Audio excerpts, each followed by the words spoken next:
આવા સમય આપણે પવિત્ર શાસ્ત્ર ઉગાડીશું ને નવા કરારમાં પ્રયુક્તોના કૃત્યો તેનો બીજો અધ્યાય 1 થી 4 વચન પ્રભુનું વચન આપણે જોવાના છે. પ્રયુક્તોના કૃત્યો બીજો અધ્યાય 1 થી 4 વચન પ્રભુનું વચન આ પ્રમાણે ત્યાં જણાવે છે. 50માના પર્વનો દિવસ આવ્યો. તે વખતે તેઓ સર્વ એક સ્થળે એકત્ર થયા હતા.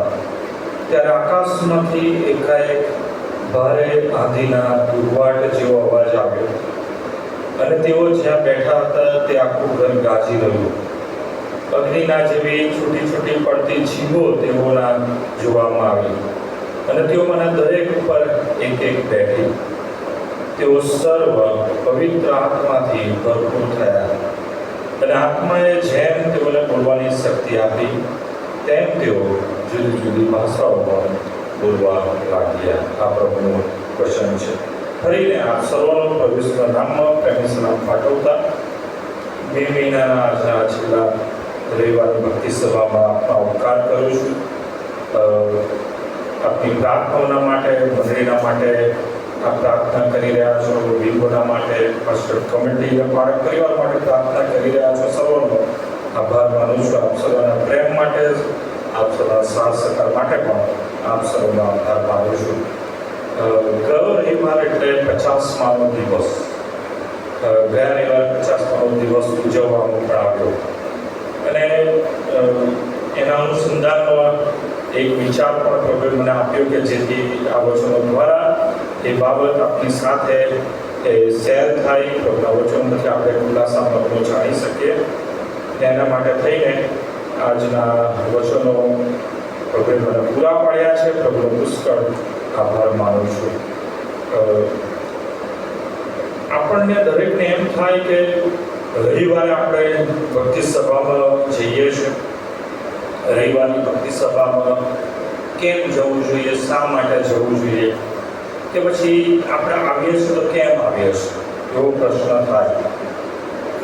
તો એનો જે ખુલાસો છે એ આ પ્રમાણે મળે છે કે જ્યારે પ્રભુ ઈસુ ખ્રિસ્ત એ આકાશમાં લઈ લેવાયા, શિષ્યો પાસેથી પ્રભુ ઈસુ ખ્રિસ્ત એ જ્યારે આકાશમાં લઈ લેવાયા અને ત્યારે એ પ્રેરિતોને, એ શિષ્યોને એમ થયું કે હવે પ્રભુ ઈસુ ખ્રિસ્ત આપણી સાથે નથી, તો આપણે શું કરીએ?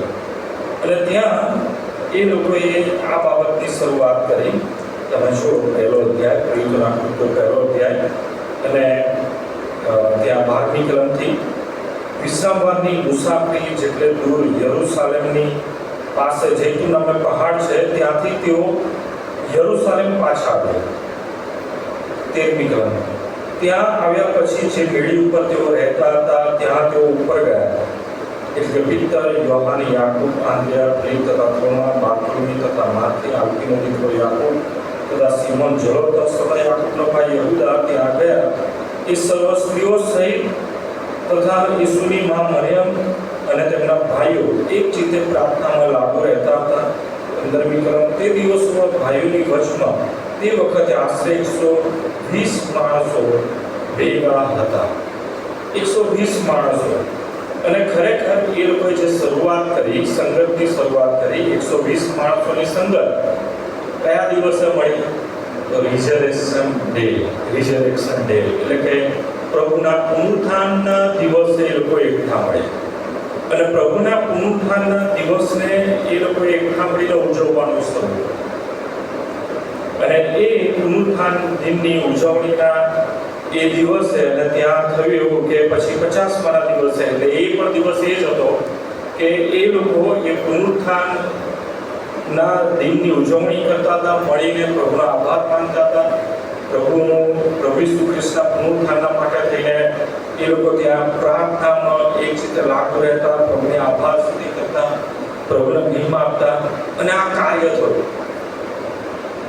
શું કાર્ય થયું? બીજો અધ્યાય પહેલી કલમથી 50માના પર્વનો દિવસ આવ્યો. તે વખતે તેઓ સર્વ એક સ્થળે એકત્ર થયા હતા.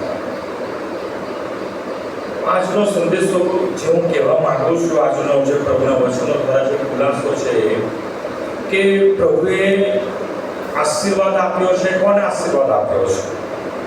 કોઈ સ્થળને આશીર્વાદ નથી આપ્યો, કોઈ જગ્યાને આશીર્વાદ નથી આપ્યો, કોઈ મકાનને આશીર્વાદ નથી આપ્યો.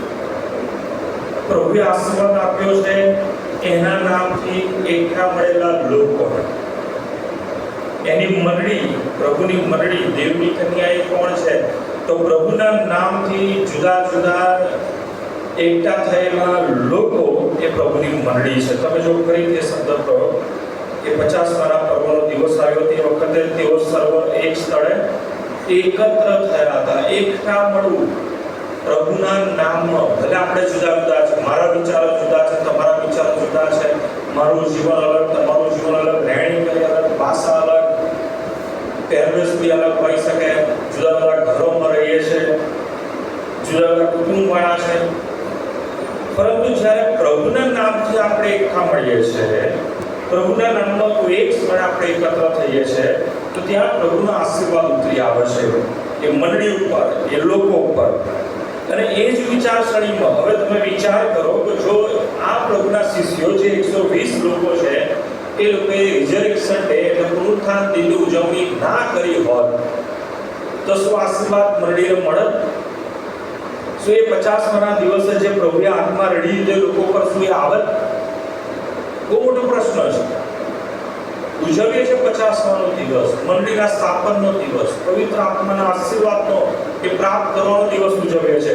પણ એના પાછળનું કારણ એક જ છે કે પ્રભુના નામથી ઓળખાતા લોકો પ્રભુની મંડળી તરીકે એક થાય, પ્રભુના નામમાં એક થાય. ફિલિપીને પત્ર 3 અધ્યાય જો તમે વાંચો તો ત્યાં પણ પાઉલ પ્રેરિત ત્યાં આ જ પ્રમાણે કહે છે કે પ્રભુનું મન રાખીને તમે એક મનના થાઓ, એક ચિંતા થાઓ. મંડળીને એ જ બાબત શીખવે છે. અને ત્યાં તમે જુઓ છો એ સ્થળનું નામ નથી. એની પહેલા પણ આપવામાં આવ્યું છે કે ખાલી એ લોકો જ્યાં રહેતા હતા ત્યાં તેઓ ઉપર ગયા અને પ્રાર્થનામાં લાગુ રહેતા હતા. કોઈ સ્થળનું મહત્વ નથી. અને માટે આ દિવસોમાં ખૂબ જરૂરી છે કે આપણે પ્રભુના આગમનને સ્વીકારતા એ સભાનતામાં આવે, એ જાગૃતતામાં આવે કે કોઈ સ્થળ કે કોઈ મકાન કે કોઈ જગ્યાએ આપણે એકઠા મળીશું અને એટલા માટે પ્રભુનો મહિમા થશે, એટલા માટે પ્રભુનો આશીર્વાદ મળશે. પ્રભુ આપણને એની સાથે એના સ્વર્ગીય રાજ્યમાં લઈ જશે. જો તમે હું પ્રભુના આ નામથી ઓળખાતા સ્થળે એકઠા મળીએ છીએ તો વાલાઓ આપણા મનોમાં હંમેશા પ્રભુને મહિમા આપવાનો ભાવ હોવો જોઈએ. પ્રભુની આભાર સ્તુતિ કરવી, પ્રભુનું ભજન કરવું, પ્રભુની આગળ દીન થવું, પ્રાર્થના કરવી, મધ્યસ્થી કરવી અને એ પ્રમાણે પ્રભુમાં એકત્ર થયાનો આશીર્વાદ એ પ્રભુ જબરજસ્ત આપશે. જ્યારે પ્રભુની મંડળી એટલે કે જુદા જુદા લોકો એકઠા મળીને મંડળી તરીકે જ્યારે એ પ્રભુમાં એક થાય છે ત્યારે કેવા આશીર્વાદો મળે છે એના વિશે ખાસ આજે આપણે જોવા માંગીએ છીએ. અને જુદા જુદા 5 આશીર્વાદો મળે છે. પહેલી બાબત આપણે જોઈ ગયા ખેડૂતોના કૃત્યો 2 અધ્યાય, અને એ પ્રભુના નામથી ઓળખાતા લોકો જ્યારે એકઠા મળે છે ત્યારે પવિત્ર આત્મા રેડી દેવામાં આવે છે. એ આશીર્વાદ પ્રભુ એમને આપે છે. અને એ જ બાબત એફએસીના પત્ર 1 અધ્યાય અને 3જી કલમમાં લખવામાં આવ્યું છે, જે આ પ્રમાણે છે. મારી સાથે તમે વાંચો એફએસીના પત્ર 1 અધ્યાય અને 3જી કલમ. આપણા પ્રભુ ઈસુ ખ્રિસ્તના ઈશ્વર તથા પિતા સ્તુત્ય હો, તેમણે સ્વર્ગીય સ્થાનોમાં દરેક આત્મિક આશીર્વાદથી આપણને ખ્રિસ્તમાં આશીર્વાદિત કર્યા છે. રવિવારે પ્રભુના ઘરમાં એટલે કે પ્રભુના ઘરના આંગણામાં આવવું કદાચ કોઈના માટે જુદા જુદા એવા કારણોથી આવવાની બાબત હશે. આજે શું થાય છે એ જોવા માટે આવતા હશે કે આજે કોણ સંદેશો આપશે, કોણ આવે છે, કોણ નથી આવતું. કદાચ આવું જોવા આવતા હોય તો વાલાઓ બહુ દુઃખની બાબત છે. તમે આ જગ્યાએ આવો છો પ્રભુના ઘરમાં, પ્રભુના આંગણામાં, તો પ્રભુને મળવા માટે આવો છો. અને એ રીતના આપણે બધા જ પ્રભુના નામથી એકઠા મળીને જ્યારે પ્રભુનું ભજન કરીએ છીએ, પ્રભુને મહિમા આપીએ છીએ અને ખરા હૃદયથી ભલે આપણે જુદા જુદા છે, પણ બધા આપણા હૃદયમાં એક થઈને, એક મનના, એક ચિત્તના થઈને, જેમ એ પ્રભુના એ શિષ્યો 120 લોકો, ત્યાં લખવામાં આવ્યું છે, પ્રાર્થનામાં એક ચિત્તે લાગુ રહેતા, એક ચિત્ત, એક મન. અને એ પ્રમાણે જ્યારે આપણે એકઠા મળીને પ્રભુનું નામ લઈએ છીએ, ગીતો ગાઈએ છીએ, સ્તોત્રો ગાઈએ છીએ, ભજન કરીએ છીએ, પ્રાર્થના કરીએ છીએ, વચનોનું મનન કરીએ છીએ, તો કોઈ ભૌતિક આશીર્વાદો નથી મળતા, કોઈ ભૌતિક આશીર્વાદો નથી મળતા, પરંતુ પ્રભુનું વચન કહે છે કે સ્વર્ગીય દરેક આત્મિક આશીર્વાદથી પ્રભુ આપણને આશીર્વાદિત કરે છે. ઘણી બધી વખત આપણે ભૌતિક આશીર્વાદોની એવી ભલામણ લઈને પ્રભુની પાસે આવીએ છીએ કે પ્રભુ મારે ફલાણી બાબતની જરૂર છે, મારે આ પ્રમાણે આગળ વધવું છે, અને એવી બધી બાબતો પ્રભુની પાસે જણાય છે. પરંતુ ચોક્કસ એ બધી બાબતો પ્રભુ આપવા તૈયાર છે, પણ પ્રથમ જ્યારે એના રાજ્યને, પ્રભુના રાજ્યને, એના ન્યાયપ્રણાને શોધવામાં આવે છે, ત્યારે એ બધી બાબતો આપણને પ્રભુ તરફથી આશીર્વાદના રૂપમાં એમને એમ મળે છે, પ્રભુ માગ્યા વગર આપે છે. પરંતુ જ્યારે આપણે પ્રભુને ખરા હૃદયથી ભજીએ છીએ, ત્યારે જે આશીર્વાદો મળે છે, ઉત્તમ આશીર્વાદો છે. જે 50માના દિવસે પ્રભુએ એ મંડળીને, એકઠા થયેલા લોકોને, પ્રભુના નામથી એ ભેગા મળેલા લોકોને બહુ જ મોટો આશીર્વાદ આપ્યો, પવિત્ર આત્માનું દાન આપ્યું. અને એવો આશીર્વાદ એ આજની મંડળી જો પ્રાપ્ત કરશે તો હું માનું છું બહુ મોટી જાગૃતતા આવશે. 120 માણસો ઉપર એકઠા મળેલા એ લોકો ઉપર જે પ્રભુ આશીર્વાદ આપ્યો ને એની અસર આપણે જોઈએ છે આ દિન સુધી, આટલા 2000 વર્ષ પછી પણ એ અસર આપણે જોઈ શકીએ છીએ.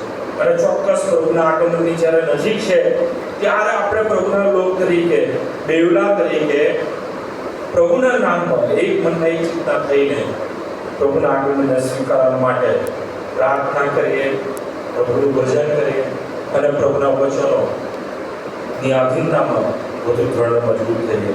પ્રભુ આપણને આશીર્વાદ આપવા તૈયાર છે, પરંતુ શું આપણે ખરેખર સ્વીકારવા તૈયાર છે? બીજા જે આશીર્વાદની બાબત છે, આપણે બધા જાણીએ છીએ, ગીતશાસ્ત્ર 118 અને 24 લખ્યું છે કે જ્યારે આપણે પ્રભુના લોકો તરીકે એકઠા મળીએ છીએ, ત્યારે પ્રભુ આપણને આનંદ આપે છે.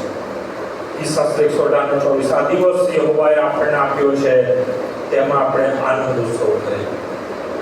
આ દિવસોમાં ખરેખર ઘણા લોકો એવા છે કે હૃદયભંગ થયેલા છે, દુઃખમાં છે, શોકમાં છે, બધું જ હોવા છતાં એમના મનો પ્રફુલ્લિત નથી. એનું મુખ્ય કારણ છે કે પ્રભુની સંગતમાં જે પ્રમાણે આવવું જોઈએ, પ્રભુના ઘરમાં, પ્રભુના એ પસંદ કરેલા સ્થળે જ્યારે આપણે એકઠા મળીએ છીએ, ત્યારે મનની કડવાશ, એ મનમાં રહેલો એ ઈર્ષા, દેખાયનો ભાવ આપણે દૂર કરવો જોઈએ. અને પ્રભુના બાળકો તરીકે પ્રભુને મળવા આવીએ છીએ અને પ્રભુની એ સંગતમાં આનંદ આપણે પ્રાપ્ત કરીએ, એ ખૂબ જરૂરનું છે. અને ખરેખર જ્યારે પ્રભુમાં આપણે નિખાલસ મને, શાંત હૃદયે અને નમ્ર હૃદય જ્યારે પ્રભુની પાસે આવીએ છીએ, ત્યારે વાળો એ આશીર્વાદ મળે છે. એ સંગતનો આનંદ પ્રભુ આપણને આપે છે, જેમાં ખરેખર એ રવિવારનો દિવસ, અઠવાડિયાનો પ્રથમ દિવસ એટલે રવિવાર, એ રવિવાર દિવસ આપણા માટે બહુ આનંદનો બની જાય છે. ઘણા લોકો એવું માને છે કે રવિવાર એટલે રજાનો દિવસ, વીકેન્ડ, બસ એમાં ખાવું પીવું, આરામ કરવો એ જ આનંદ છે, પણ એનાથી આનંદ નથી મળતો. એ રવિવારે પ્રભુના એ ઘરમાં પ્રભુના લોકોની સાથેની સંગતનો આનંદ એ હૃદયમાં સૌથી વધારે હોવો છે. અને એ આનંદ અનુભવીએ છે જ્યારે પ્રભુના એ ભયમાં, બીકમાં પ્રભુની સંગતમાં આવીએ છીએ, ત્યારે એ આશીર્વાદ એ આપણને આનંદ રૂપે પ્રભુ આપે છે. એ દિવસ એ આપણા માટે આનંદ ઉત્સવ બની જાય છે. દરેક એ શોક કે હૃદયભંગ થયેલી બાબત પ્રભુ દૂર કરે છે, અને આપણને પ્રભુની સંગતમાં પ્રભુ આપણને આપણા હૃદયને આનંદ આપે છે, જીવનને આનંદ આપે છે.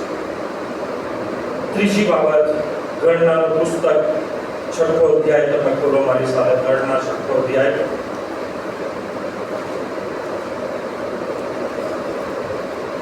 અને 22મી કલમથી પ્રભુ વચન આ પ્રમાણે કહે છે, પ્રભુ યહોવા દેવ મૂસાને આજ્ઞા કરે છે.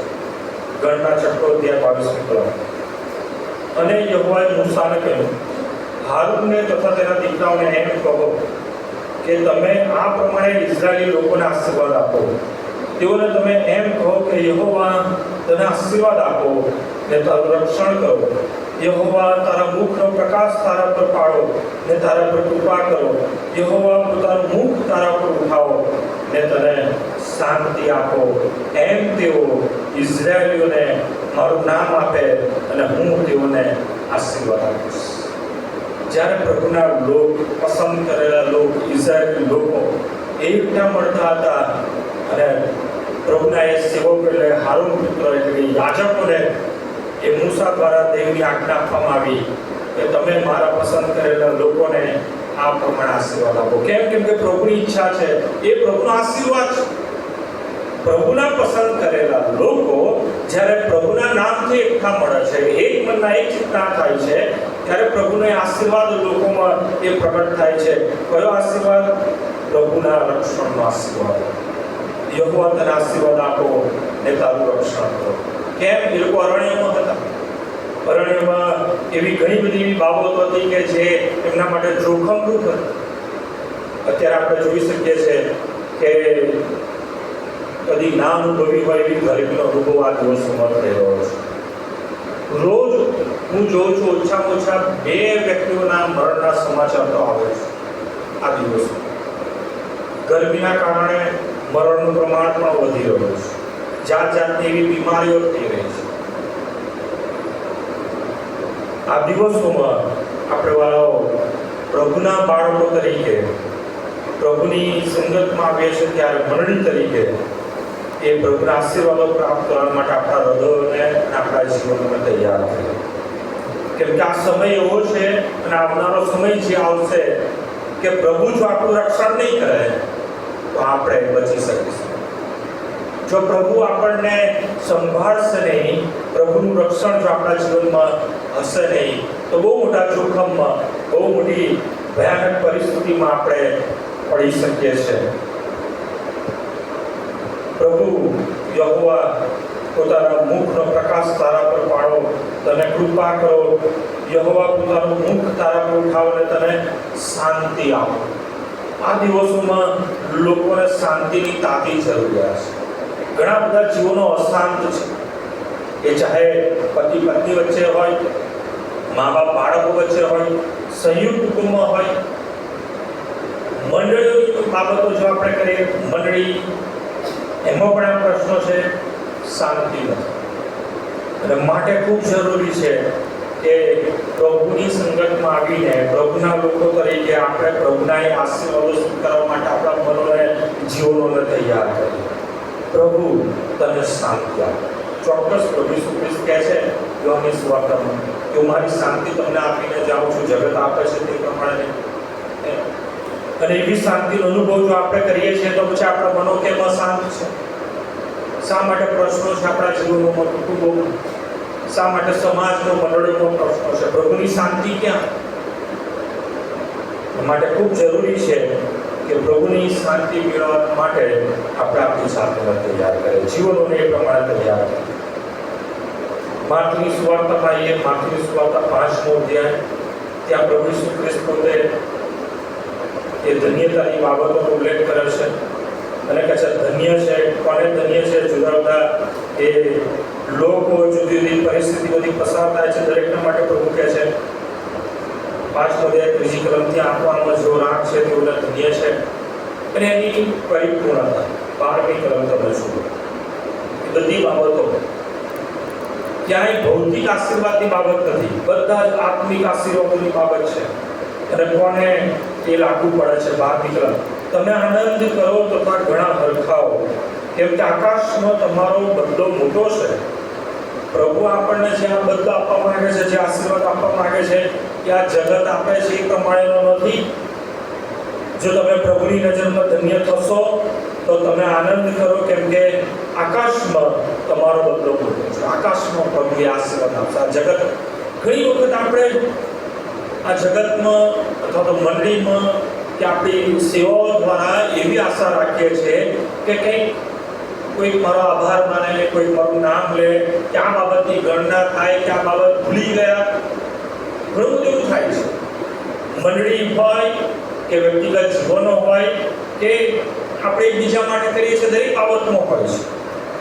ઘણી બધી વખત આપણે એવી આશા રાખીએ છીએ કે મારા કામની નોંધ લેવાય, મારા દાનની નોંધ લેવાય, મારા સહકારની નોંધ લેવાય કે મારા ટેકાની નોંધ લેવાય વગેરે વગેરે. શા માટે આપણે એવી આશા રાખીએ છીએ? ભલા હોય એનો આશીર્વાદ પ્રભુ આપે છે અને ત્યાં લખવા માંગ્યું છે કે તમે આનંદ કરો કેમ કે તમે પ્રભુના મહિમા માટે વપરાયા છો. પ્રભુની સંગતમાં, મંડળીમાં જ્યારે આપણે આવીએ છીએ અને પ્રભુનું ભજન કરીએ છીએ, પ્રભુને મહિમા આપીએ છીએ અને પ્રભુની સેવા કરીએ છીએ, ત્યારે બદલો કોઈ માણસ નથી આપવાનો, એ પ્રભુ દેવ આપવાના છે અને એ બદલો સૌથી મોટો છે. અને પ્રભુ ઈસુ ખ્રિસ્ત પોતે કહે છે કે આકાશમાં તમારો બદલો મોટો છે. એક નાનું કરેલું કાર્ય પણ પ્રભુની નજરમાં નિરર્થક નથી. પ્રભુ એનો મોટો બદલો તમને આપશે અને એના માટે થઈને તમે આનંદ કરો, હતાશ નિરાશ ના થાઓ. ચોક્કસ કોઈ નોંધ નહીં લે તો મને દુઃખ થશે, ઘણા એવું થાય છે, દુઃખિત થઈ જાય છે, હતાશ નિરાશ થઈ જાય છે, મેં આ કર્યું તે કર્યું, મારું નામ લેવામાં આવ્યું નહીં, મારો આભાર માનવામાં આવ્યો નહીં, નોંધ લેવામાં આવી નહીં. બોલો પ્રભુ તમને એનો મોટો બદલો આપશે. આનંદ કરો કેમ કે આકાશમાં તમારો બદલો મોટો છે. યર્મિયાના પુસ્તકમાંથી જોઈએ, યર્મિયાનું પુસ્તક અને 29મો અધ્યાય, યર્મિયા 29 અને 11મી કલમ વાંચો, કોઈ સભાજનો નથી. તમારા વિશે રાખું છું હું જાણું છું એવું હોવા કહે છે. ઈરાદા ભવિષ્ય તરફ આશા આપવાને માટે વિપત્તિને લગતા નહીં, શાંતિને લગતા છે. આ સમય એવો છે કે આપણે બધા જાણીએ છીએ, બરાબર? સોશિયલ મીડિયા હોય, ન્યૂઝ હોય અને જે પરિસ્થિતિ, ચાહે ભારત દેશ હોય કે વિશ્વ હોય, યુદ્ધના કારણે જે પરિસ્થિતિ ઊભી થઈ છે, જે ક્રાઇસિસ ચાલુ થયા છે અને એનું સમાધાન ક્યાંય દેખાતું નથી કે એનો કોઈ સારો અંત પણ દેખાતો નથી. તમે સમજદાર છો, જે કહેવા માંગુ છું તમે સમજી રહ્યા છો. ચોક્કસ આવનાર દિવસોમાં ભવિષ્ય પ્રત્યે પણ પ્રશ્નાચિહ્ન છે કે શું થશે. ગમે ત્યારે કશું બી થઈ શકે છે, બરાબર? લોકડાઉન આવી શકે છે, બંધ થઈ શકે છે, કશું બી થઈ શકે છે. પણ જો પ્રભુના લોક છીએ, પ્રભુની મંડળી તરીકે જો આપણે પોતાને ઓળખાવીએ છીએ કે હું તો પ્રભુનો અને મંડળીનો હું જોડાયેલો એક સભ્ય છું, પ્રભુની સાથે હું જોડાયેલો છું, તો પ્રભુએ આ સમયમાં બહુ જ આ ખાસ ખાતરીદાયક વચન આપે છે અને વ્યક્તિગત જીવનના માટે, કુટુંબના માટે, મંડળીના માટે આ વચન છે કે જે ઈરાદા હું તમારા વિશે રાખું છું તેઓને હું જાણું છું, એવું યહોવા કહે છે. એ ઈરાદા ભવિષ્યમાં તમને આશા આપવા માટે, હા, વિપત્તિને લગતા નહીં પણ શાંતિને લગતા છે. ભલે આવનાર દિવસોમાં ગમે છે. મિશન ફિલ્ડમાં જવાનું હતું, એ દિવસે પેટ્રોલ ભરાવા માટે 2 કલાક થયા. પછી પ્રશ્ન થાય કે મળશે કે કેમ? ઘણી બધી અફવાઓ, ઘણી જગ્યાએ પેટ્રોલ નહોતું. બહાર ગયો ને એક દિવસે ત્યાં પણ એવું થયું કે 2 કલાક ઊભો રહ્યો ને તો પેટ્રોલ ખલાસ થઈ ના મળ્યું, પાછો આવ્યો. બીજા દિવસ સવારે પહેલા તો પેટ્રોલ કેટલા વાગે ખુલે? તો કે 7:30 વાગે ખુલશે. હું 7:30 વાગે જઈને ઊભો રહ્યો તો લાઈન લાગેલી. ત્યાં પણ બીજા 2 કલાક રાહ જોઈ કે પેટ્રોલ ખુલ્યો છે 8:30 અને 9 વાગે મારો નંબર પેટ્રોલ મળ્યું.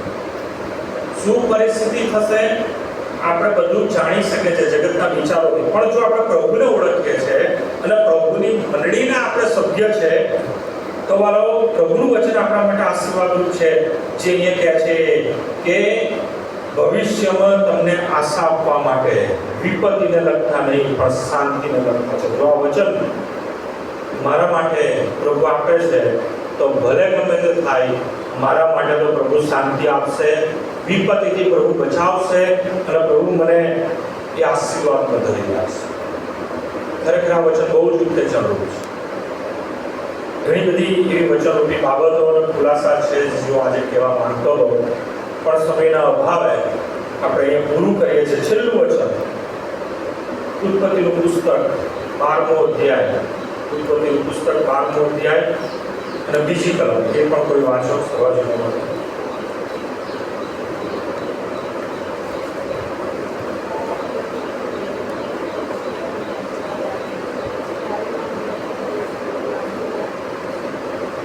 બહુ સરસ છે આ વચન કે જો ખરેખર આપણે પ્રભુને ઓળખીએ છીએ, પ્રભુની મંડળીના જો આપણે સભ્ય છે અને પ્રભુએ આપણને એ દરેક ઉત્તમ આશીર્વાદો આપ્યા છે, જો તમે આત્મિક આશીર્વાદોથી ભરપૂર થશો તો ભૌતિક આશીર્વાદો તો પ્રભુ આપવાના જ છે, એની ચિંતા કરવાની જરૂર નથી. કેમ કે તમે પહાડ પરના ભાષણમાં પણ તમે પ્રભુ ઈસુ ખ્રિસ્ત જે કહે છે એ જાણો છો કે તમે કોઈ ચિંતા કરશો નહીં, કાલે શું ખાઈશું, શું પીશું, કે શું પહેરીશું, એની કોઈ ચિંતા ના કરશો, પક્ષીઓ વગેરે વગેરે.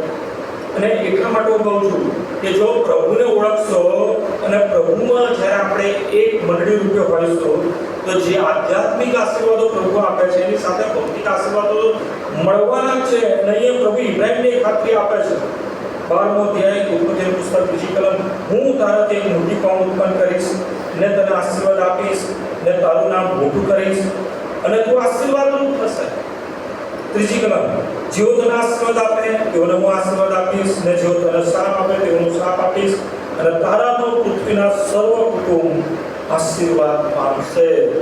આ સમય, આ સંજોગો, આ પરિસ્થિતિ એવા છે કે જો પ્રભુ તરફથી હું એ આશીર્વાદમાં હું દ્રઢ મજબૂત હોઈશ, એ આશીર્વાદમાં હું વૃદ્ધિ પામતો હોઈશ તો એકલો આશીર્વાદ નહીં, મારું કુટુંબ એકલું આશીર્વાદિત નહીં કરે, પણ આશીર્વાદિત થશે, મારાથી બીજો પણ આશીર્વાદિત થશે, મારા કુટુંબથી બીજું કુટુંબ પણ આશીર્વાદિત થશે.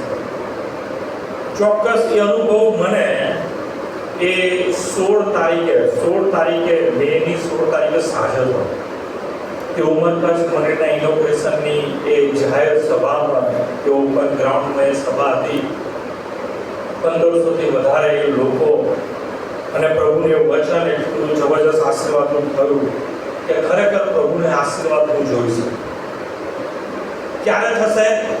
કુવામાં હશે તો હવાડામાં આવશે. તમે આશીર્વાદિત હશો ને તો તમે બીજાને આશીર્વાદ થશે.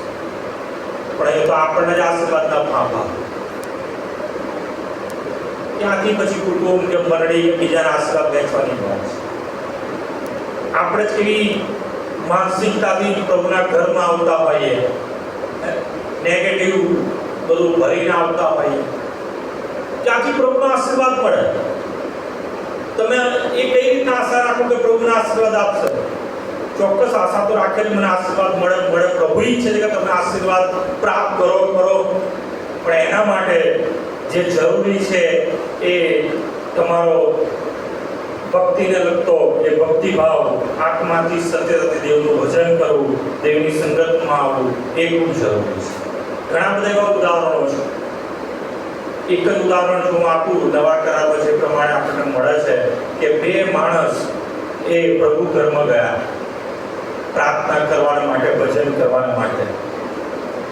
એક દાણી હતો ને એક ખરોશી હતો. ખરોશની બાબત તમે જાણો છો શું કીધું, પણ દાણીએ જે કીધું કે પ્રભુ મુજ પાપી પર દયા કરે. અને ત્યાં બહુ સ્પષ્ટ લખ્યું છે કે દાણી એ આશીર્વાદ પ્રાપ્ત કરીને એ પ્રભુના ઘરમાંથી ગયો. તમે રવિવારે અઠવાડિયાના પ્રથમ દિવસે પ્રભુના ઘરમાં આવો છો કે આશીર્વાદ પ્રાપ્ત કરવા માટે આવો છો, કંઈક મેળવવા માટે આવો છો. જ્યારે તમે અહીંથી જાઓ છો તો પ્રભુ ઈચ્છે છે કે તમે ખાલી હાથે ના જાઓ, તમે પ્રભુના આશીર્વાદોથી ભરપૂર થઈને જાઓ. જેમ પ્રભુએ એ શરૂઆતના એ પ્રેરિતોની એ સંગતને એ આશીર્વાદિત કરીને પવિત્ર આત્માનું એ દાનથી આપ્યું, પર પવિત્ર આત્માનો આશીર્વાદ રેડી દીધો, એમ પ્રભુ આજે પણ કૃપાળુ છે આપણને આશીર્વાદ આપવાના માટે.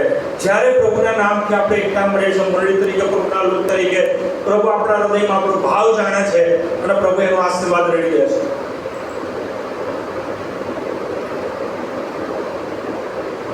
પ્રભુનું વચન અને ખાસ પ્રભુની જે ઈચ્છા છે કે તમે અહીંથી પ્રભુના એ આધ્યાત્મિક આશીર્વાદો પ્રાપ્ત કરીને તમારા ઘરે જાઓ, પ્રભુની શાંતિ પ્રાપ્ત કરીને જાઓ, દરેક સ્વર્ગીય એ આત્મિક એ ઉત્તમ આશીર્વાદો પ્રાપ્ત કરીને તમે તમારા ઘરે જાઓ. પ્રભુમાં મળનારું રક્ષણ તમે પ્રાપ્ત કરીને જાઓ. પ્રભુમાં મળનારી આશા અને એ આશા કેવી વિપત્તિને લગતી નહીં, પણ સારી આશા લઈને જાઓ કે પ્રભુ બધું સારું કરશે, ભલે ગમે તે થાય, પૃથ્વી ઉથલ પાથલ થઈ જાય, પણ પ્રભુ એ મારી સાથે છે, મને સંભાળશે, મારું રક્ષણ કરશે અને મને શાંતિ આપશે. પ્રભુની એ શાંતિ તમે અહીંથી લઈને જાઓ અને પ્રભુનો આશીર્વાદ તમે પ્રાપ્ત કરો કે જેથી તમે બીજાના માટે પણ આશીર્વાદ બીજાના માટે પણ તમે ઉત્તેજન. પ્રભુ આ વચનો એ દરેકના જીવનમાં એ આશીર્વાદ આપનારા બની રહે.